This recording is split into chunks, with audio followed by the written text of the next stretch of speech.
All right, so do you guys want to go over the Mythic Plus post now that I've eaten? Or do you want to look at the new tuning notes that just came out? Yo, Frosty K's, let's go. We're back. W. Actual W. Unholy DK, buffed. Demon Hunter, Immo Aura, Sigil of Flame, Fellscarred buffs. Havoc looks like just buffs, right?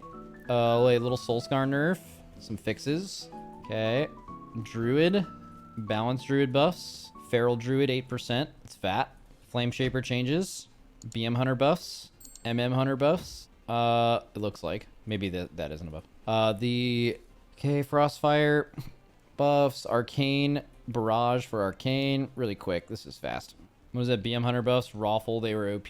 I mean, even in a scenario where a class is strong, until the class actually comes out on live, how strong or weak a class is doesn't really matter. Like, for example, you could take a class, let's just say theoretically they're 50% ahead of every class. You could still make changes that aren't an aura buff. Like, for example, if you were, it sounds like, I won't speak about class balance at all, but you were under the impression that BM is super good, right? So if BM's super good, if they did like this change, all ability damage increased by 8%, that would be like a, huh? Because that's like Blizzard saying, we think overall you need a little bit of a buff. But when they're buffing very specific things, what you can be doing is like just moving the damage into certain areas, moving the damage into Kill Command, moving it into Bestial Wrath, moving it away or to their 4 and 2 set. And then next week, there could be a change where they're actually reducing some things and they're actually just moving their damage around and not overall buffing them.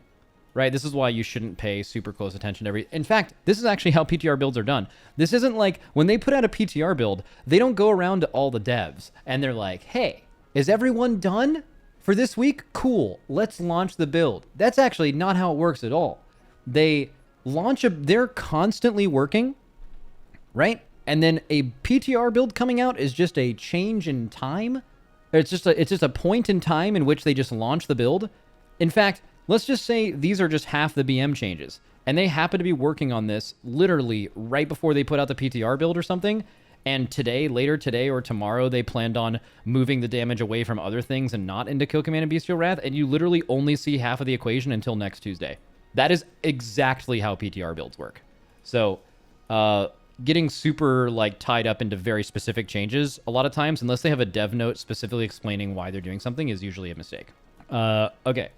stuff. We already looked at that. Have you been? Yeah, I mean, I've been there. I've talked to their community managers who put out these posts. I have spoken to Blizzard devs about this. That is how that works. Yes.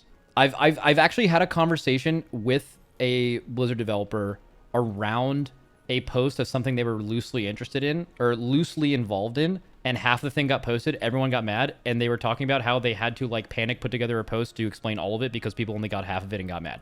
That has happened within the last year. All right. See, Mistweaver stuff. I don't care about healers.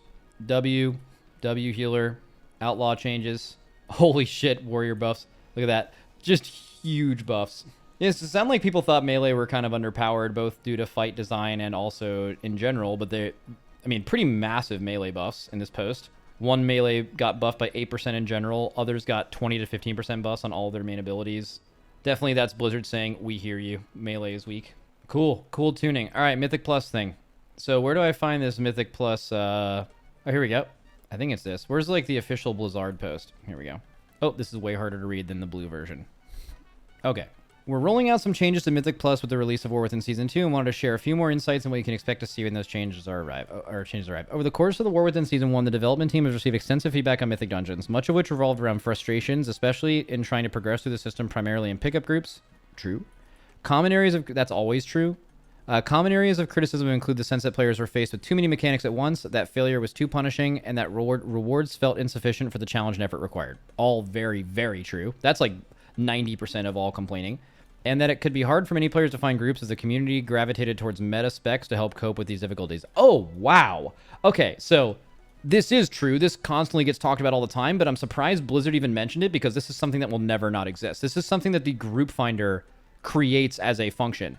If there was a group finder in League, an exact replica of the WoW group finder in League for solo queue, the exact same thing would happen, right? It's just by design, this is what the queue system does.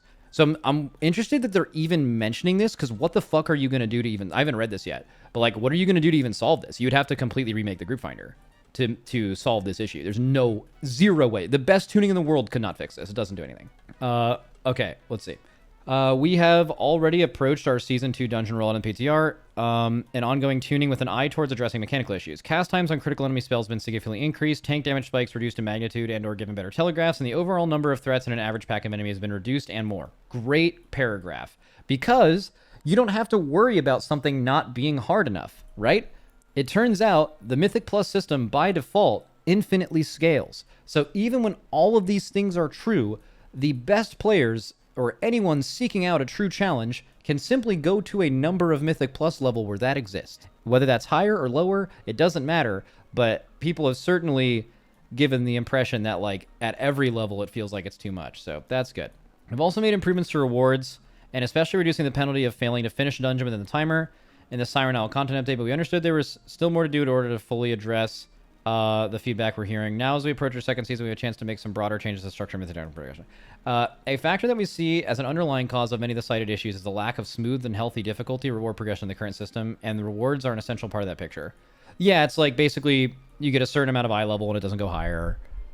It's like hero track, and then also crest didn't really scale, but now those do. I wonder what they're citing here besides crest. That's interesting. The introduction of delves has significantly changed the endgame reward ecosystem. It's also reduced the amount of people doing Mythic Plus, because the people who used to do Mythic Plus from level 2 through 10 before they made the change on the Keystone levels are now almost exclusively doing delves, if not more people. And yet people are using like Mythic Plus participation graphs from before delves existed to look at like player-based numbers, which is just hilariously incorrect. Players who were accustomed to doing Mythic Plus in the fast few expansions geared up in delves, and then looked at the Mythic Plus reward track and found fewer no rewards worth their time. That had two main effects. Lots of players, this is just going to say players are trying to do content that's way harder than what they're supposed to do, right? And that is where they're, yeah, makes sense. Lots of players went into the system at Mythic 7. Since they didn't need any more champion gear, Mythic Plus 7 was the first level to drop hero track items. However, these players frankly lack the dungeon experience required to succeed. Yeah, it's way too hard for you. Dealing with a 77% bonus to enemy health and damage on top of this makes death more costly and was never designed to be an environment in which to learn mechanics for the first time, and yet many players ended up doing just that.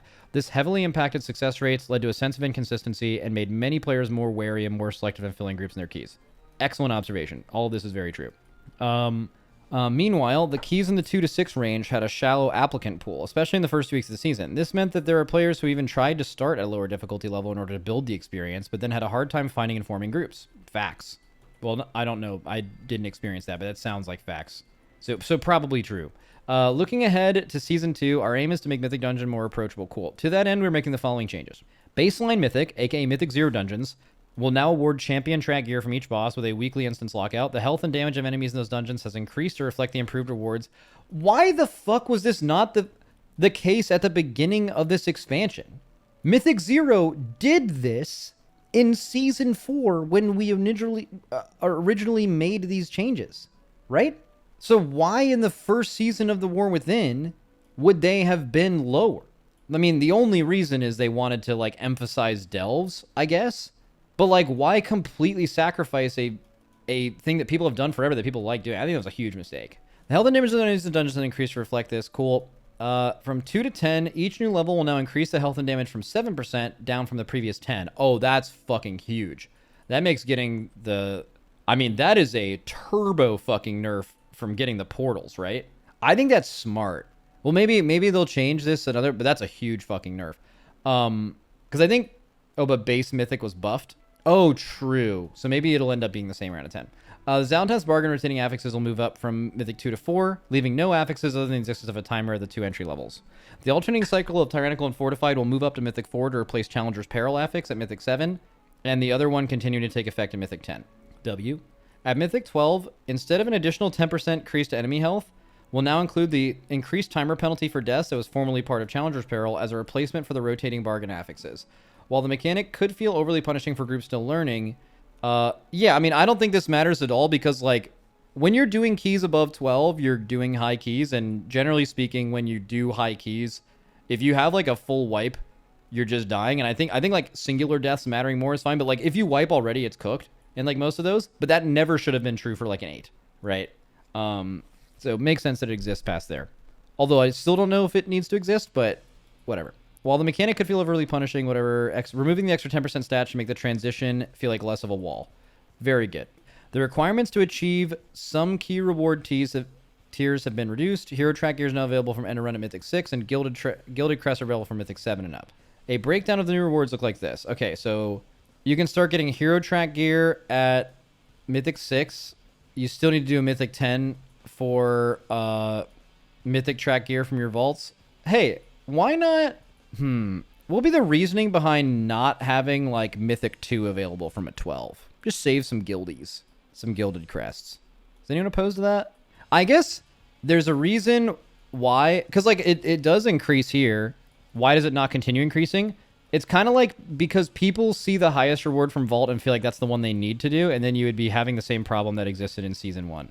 You'll farm those crests and like it. It's not about farming crests, it's about it saving the total amount of crests you need to upgrade. But yeah. You're like making 12 the weekly keys instead of 10 by making that one change. And is that a bigger downside than the upside of some people who are already doing higher keys saving little crests? Probably not. Okay.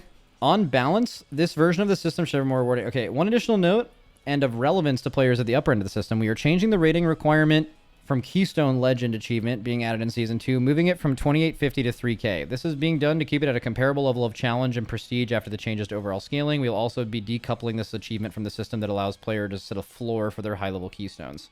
Yeah. Instead, once a player has finished all 8 seasonal dungeons at Mythic 12 within the timer, their Keystone will no longer automatically de-level below 12. Once a player has timed all dungeons at a Mythic 13, the new floor will be 13, and so on for all key levels above 12. That's Oh, whoa, that's new. Whoa, whoa, whoa, whoa, whoa, whoa!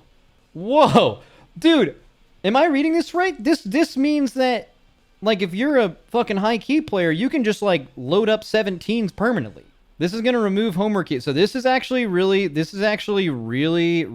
interesting, because I remember having the conversation with Mythic Plus players before about, like, would you like it if all homework keys were removed? And it's a very mixed bag. Like, people are like, I like that there's more to do, rather than just like, because like if you can just keep loading in a 17 of this key, it becomes kind of like Mythic progression where you're just doing one key forever until it works. But overall this sounds good, dude. This is fascinating. I think this is probably the thing people are going to react to the most, at least from high key players. Not most Mythic Plus players. Most Mythic Plus players never do high keys, but for people who are doing high keys, I feel like this is like the biggest announcement in the entire fucking thing, and it's like after a colon in the last paragraph of the last thing. There will still be homework keys based on how different the highest level possible dungeon is versus the lowest. That's true. I mean, if you want to do a 15 of a certain dungeon, though, like, think about it. Let's say the hardest dungeon that's possible is a 15, right? Oh no, I guess if you haven't been able to time that on a 15 yet, and that's the hardest dungeon, you would only be able to do a 14. So there is some homework. But, like, you're not just going to deplete into the... I mean, it's definitely a good change. I mean, overall, the biggest change is this part, right? Well, I forget exactly where it is. It's the part where they say, we're making mobs do a lot less shit. I think that's the thing people are probably the most excited about. Less dangerous tank busters, way less casts. The casts that matter are a lot longer. All of that is very good. Yeah, we'll see about that. I mean... Dude, Mythic Plusters are the new PvPers, bro. Just like peak Dobby. They're just permanently mad. But yeah, but I mean, I feel like the whole like we'll see it type shit is if there's like a poll that's like really hard now, you can just like directly quote them and be like, this is not lining up with what you said, and then they can hopefully change it, you know? I feel like that's a good change. Max, what about Valorstones? Get rid of them. Yeah, get rid of them or make them like way easier to farm. So get rid of them. Getting rid of Valorstones, good. We like that. But if you're not going to get rid of Valorstones, there has to be a way when it's the only thing. Because, like, Valorstones are only really bad when it's the only thing you need to farm. And then when that happens, the ways you can get it are so sparse and it takes forever that it just feels terrible. And it's a terrible, like, you just don't want to deal with it. So you just need to make like targeted Valorstone farming, not Valorstones you get passively through everything, although you could buff that too. Just wherever it's like, yo, I need Valorstones, you need to be able to fucking stock up on that shit quick. But then you could ask yourself the question, hey, if Valorstones are only relevant when you're out of them, and then they're frustrating because they're hard to farm, is fixing them being hard to farm the solution? Or is identifying the fact that the only time they're relevant is when you don't have them as a reason to say, why do they fucking exist? Really, truly, like when are Valorstones a positive like feeling? Is it the feeling of like constantly looting a resource by doing any content? That kind of makes sense. I think that's the only reason they exist. But like who, you know, I feel like you could just remove them from the game. Nothing negative would happen. That's my opinion. But also, I don't make games, so I'm probably missing something. But that's what it seems like. Or put them in the shop so we could pay to win them. Oh, man. I wonder what the Asmongold's will do if they do that. Part of me just wants chaos, and I just want them to, like, announce the most ridiculous shit ever. Or, like, not even announce the most ridiculous shit ever, but just, like, make it seem that way. So, like, everyone gets super mad. Like, do you remember, bro, this happened last expansion. They, like, updated their boost for mid-expansion, which they do every patch and every expansion, so the boost you buy is just closer to, like, the item level you're getting. But do you remember when Blizzard marketed it as a raid-ready boost? Does anyone remember this? Like, you would buy the boost, and they just called it raid-ready, and then it was, like, this... It was the only topic for multiple days, and everyone who doesn't play WoW, which is most of the people who are permanently mad about it on Twitter, are like, bro, there's no way you should be able to just buy raid gear. And I'm not making this up. I'm not making this up. The raid ready boost gave you less eye level than the previous season's heroic raid. That's how low it was. But just because it was stated as raid ready, just it was like the biggest like self-report ever, because like most people who like constantly complain about WoW on Twitter or anywhere are people who haven't played it for a very long time, and it makes them happy to like blame this thing for the reason their life isn't the way it was, or why they don't enjoy games as much. There's like, or maybe they just miss being a kid, right? And then they like, that's the only way you could have possibly been mad about something like that, is if you didn't play the game. Because if you actually saw the eye level it gave you, and that eye level meant something to you, like, oh, I played last season, I see what that eye level is, I know what that means, there's no way you could be mad about it, because why would you ever be mad about a boost giving you gear that's completely irrelevant? It's just a self-report. It's just a few days of self-reporting. So what I'm saying is, I wish Blizzard did that more often. I wish Blizzard announced totally normal things, but just like marketed it in a way where it seemed like they were doing something scummy or bad, and we all got to just sit there and watch the zoo. Max, you just want to see the world burn. Shit, maybe. Bro, I'm streaming today. Isn't that crazy? I have not been streaming a lot at all. Although most of that is because of raid testing, though. Like last week, guys, they did more raid testing in like 7 or 8 days than I think they've ever done in 2 weeks before. Like 2 full weeks. It's the most raid testing that's ever happened in once. Bro, after last Friday, I did not even want to look at a raid plan for days. I was just so fucking raid planned out. It's just so much at once. So, needless to say, I was not motivated to turn on my stream after hours and hours of meetings and bosses, and it's all very, like, it's, like, harder, like honestly, I think it's harder than Mythic Progression, because, like, when I look at, like, oh, well, I mean, during Mythic Progression, I do this for, like, 14, 15 hours a day and then go to bed and do it for weeks. But, like, doing 6 hours of testing, including, like, meetings before and after, the bosses are changing, and it's the first time you're seeing them, so, like, the problem solving and the overall, like, stimulation is just completely heightened. Like, when you're doing 14 hours of raid, you're, like, progressing little by little and solving small problems you run into at a time. This is, like, infinite, infinite possibility, you know? Holy fuck, it was... I don't know if anyone else did all of the raid testing in a top guild last week, but that was, like, extremely tiring. Max, someone in my guild told me that you might secretly be working for Blizzard, lol. I mean, I basically work for Blizzard. I, like, test a bunch of their fights live.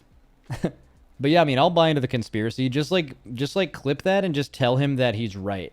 And then the fact that no one responds to it or freaks out about it will just turn him into the Joker because he feels like he knows something that no one else does. Okay, I don't want to, like, ruin his life. Does he, like, really think that? Like, does he think that in a mad way? Like, he's like, this guy fucking works for Blizzard and I fucking hate him. Is it like that? Or is it like... I think Max secretly works for Blizzard, just, like, blissfully unaware and just, like, having a good time and just said some shit. If it's the first one, I feel like I don't want to ruin his life. But if it's the second one, we could kind of mess with him a little bit. Bro, you are reading way too much into that. Welcome to the stream. Max, did you also work for Blizzard for 7 years? Oh, that guy stinks. What a stinker. We almost got that guy on our podcast, too. What a dodge. What an insane dodge on accident.